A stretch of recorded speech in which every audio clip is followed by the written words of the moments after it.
got a little bit of room. 3-on-3 going in. He chips it in behind Gilmore. Back in. Put up. And in. Austin Cangelosi with the game winner in overtime. What a play. In the game, Sedum will carry the puck behind his net and wait out the buzzer. They're on their feet here at the Covelli Center. And ladies and gentlemen, the Youngstown Phantoms are the 2018 Eastern Conference champions. They're going to the Clark Cup final.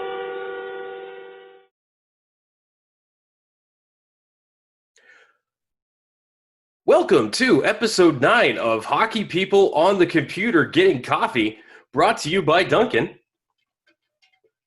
I'm voice of the Phantoms, Matt Lipsack, and I am joined, as you can see here, by American beauty, legend, and icon, Trevor Kuntar, late of the Youngstown Phantoms, future Boston College Eagles. TK, how are you, buddy?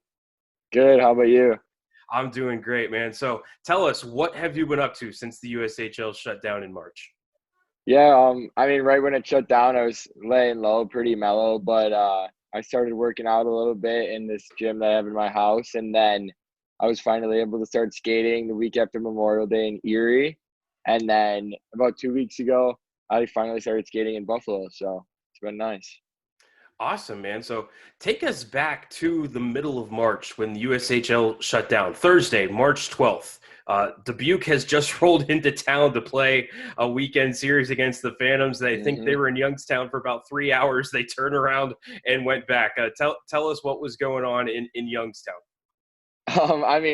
We were all just kind of rolling into the rink, and Dubuque was actually practicing, and we were expecting some sort of announcement that day because there's obviously a bunch of rumors flying around, but it was just obviously terrible news. We were all pretty upset about it, but I could not imagine being Dubuque in that situation. That would have been pretty tough, honestly. But I was talking with Dubuque's broadcaster, Jack Maluski, and I think he said it's a 10-hour bus ride for practice. I mean, I know hockey kids, as they're growing up, they're used to some crazy rides to go to practice, 2-3 hours if you don't have a local rink, but I think 10 hours is pushing it a little bit for one practice. Oh, yeah, I'd say so.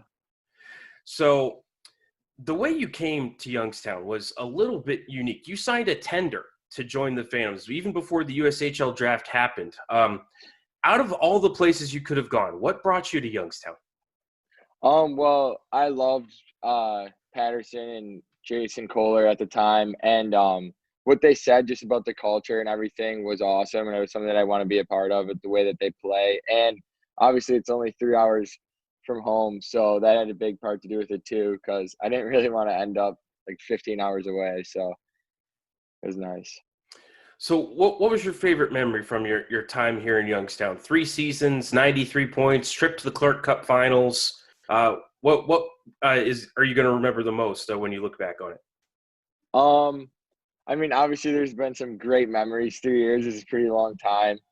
But I'd probably say either when we went to the finals my first year or when I was voted one of the captains this year.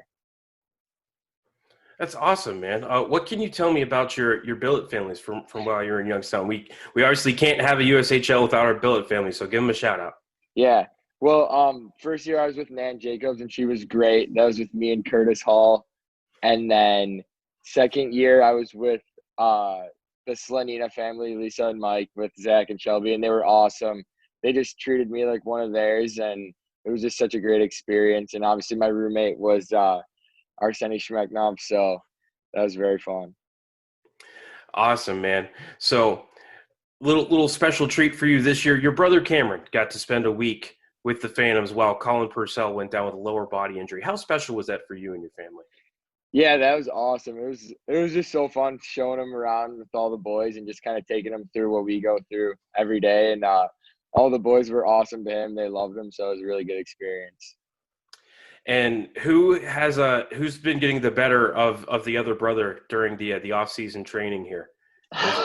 Is Cam flashing the leather, or are you picking corners? What's going on? I definitely say I'm picking the corners right now. Okay. All right, that's fair. And if we got Cameron on right now, what would he say? He would agree. Okay. All right. As long as he's going to agree. No, he's been golfing a ton, so he's enjoying himself right now. Awesome. How's your golf game, Trev? I haven't gone this year yet, sadly, Okay. but I mean, I'm honestly not terrible. My driver, I have a really bad slice, but other than that, it's pretty average, I'd say. Well, you see, my whole problem is just getting the ball to go more than like say 10 feet off the ground. Yeah, that's probably a problem. Yeah, that it's an issue. Folks in Youngstown will be familiar with the par 3 course at Mill Creek Park, Yep. and I probably average a snowman on every par 3 hole. So, you play 18 holes, you're shooting 8 every time. I got to say, I'm good at putting. I'm very good at putting. I can Sure. read a green. Tiger Woods golf on the video games really taught me how to read greens very well. There you go. But out of those, 100 shots I take, I'll get one just golf shot. You just, Yeah. you drop it 5 feet from the pin, and you talk about that shot. You live on that one shot for years. Exactly. So, Trev, you got to participate in the World Junior A Challenge this year as a member of Team USA, scored the goal that clinched the bronze medal. What was that experience like that turned you into an American icon?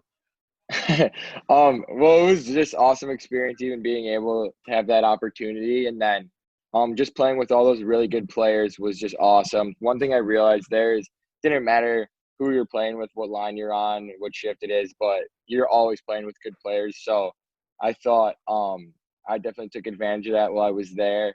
And then obviously the bronze medal goal was just so awesome to kind of help my team win that. So it was awesome. It's nice to see you finish a breakaway, Trev. Didn't let them catch Yeah. you from behind this time? I know, it was nice. It was a nice change. So, Trev, I had hoped that we would, get to be talking about the team that had drafted you by now.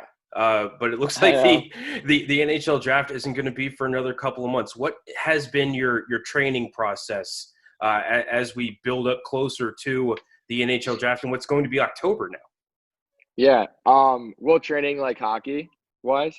Yeah. Yeah. So, well, right when we found out, I took a 2-week break, just kind of relaxed the body. I was pretty beat up at the time, but then I just started working out. Obviously, I couldn't skate for 3 months, which is the longest I could never skated in my life. But I was just kind of working out as much as I can, probably 5 or 6 times a week, and then finally I started skating about 3 times a week, and I've been pretty consistent with that, 3 to 4 times a week. But I also try and get workouts in probably 4 or 5 times a week right now. So Awesome, man. So let's talk about the teams, the 3 teams that you were a part of for the Phantoms from 2017 till 2020. You went to the Clark Cup Finals, but who of all 3 of these teams, who was the prankster? Who pulled the most stuff? of all 3 of the teams, Yep. the prankster. I mean, first year, we're going way back for that one. I mean, we just had such good groups every single year, but probably my second year, I mean, even a little bit my first year, I thought Joey Abate was a pretty good prankster. He was awesome. I've heard that about Joe. I've heard that. Yeah, he's a funny kid. Who was anybody always running late? That guy, getting ready to get on the ice. You're looking at the clock. Oh man, it was Matt Barnaby, second Barnes. year. Okay. All right. So, who always had energy at the end of practice? You guys couldn't move, but there's this one guy's like, hey guys, let's go some more. Let's take some shots. Let's play a little 3-on-3. Who's that guy?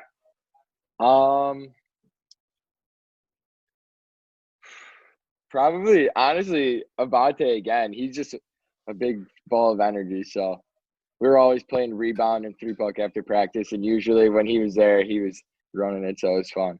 Okay. Who was the last guy off the ice every night? Is that Joey Abate again? I mean, I usually sit out there pretty long too, every time. Hey, but that's okay. You're allowed to say it was you. Sure. So out of all 3 of those teams, if you had a sister, would you have let any of those guys date her? Honestly, I don't think so. That's fair, man. That's fair. You know those guys best. So for sure. So Trev, you announced, I think it was last week, maybe week before, that you were switching your commitment from Harvard over to Boston College, jumping over Comm Avenue there in Boston. What's going on? Tell us made the decision to become an Eagle? Yeah, so I'll just take you kind of through my process. But Harvard, basically, they made an announcement that they were going all online. And then a couple days later, they said that they weren't going to have a season and maybe start up after January. But with Ivy Leagues, they don't give athletic scholarships. So I thought that the paying for online, I didn't know how worth that would have been. And then obviously not, if I would have had to sit out a year, that would have been pretty detrimental, I thought, with my hockey development. So I was just kind of looking at it from a hockey perspective, and it was just the right decision at the time for me. And then Boston College the coaches are awesome. The culture that they have, and the coaches were saying that they have such a tight knit group, hardworking group. I think that it's going to be a really good fit. So I'm really excited. And of course, former fandom Austin Cangelosi matriculated through Boston College, and they're a top 10 hockey program right now. So Trev, that's great, man. We're all really excited for you. We're excited to see what turns out in the October NHL draft for you. Before I let you go, any Netflix or Hulu recommendations for us to help get us through the rest of the pandemic until maybe we can get back to some hockey this fall? Can't wait for the NHL to start back up next weekend. That's for sure. Yeah, for sure. I mean, the one show that I watched in about a day, literally 2 days, was probably Outer Banks on Netflix. But I mean, most people have already watched it, but it was so good. So if you haven't watched it, that's what I'd recommend. All right. So, ladies and gentlemen, American beauty, hero, and icon, future member of the Boston College Eagles, Trevor Kuntar. Thank you for joining us here on Hockey People on the Computer Getting Coffee, brought to you by Dunkin. Yeah, thank you for having me. All right, folks, this is Voice of the Fans, Matt Lipsack signing off. Sound out. Fade to black.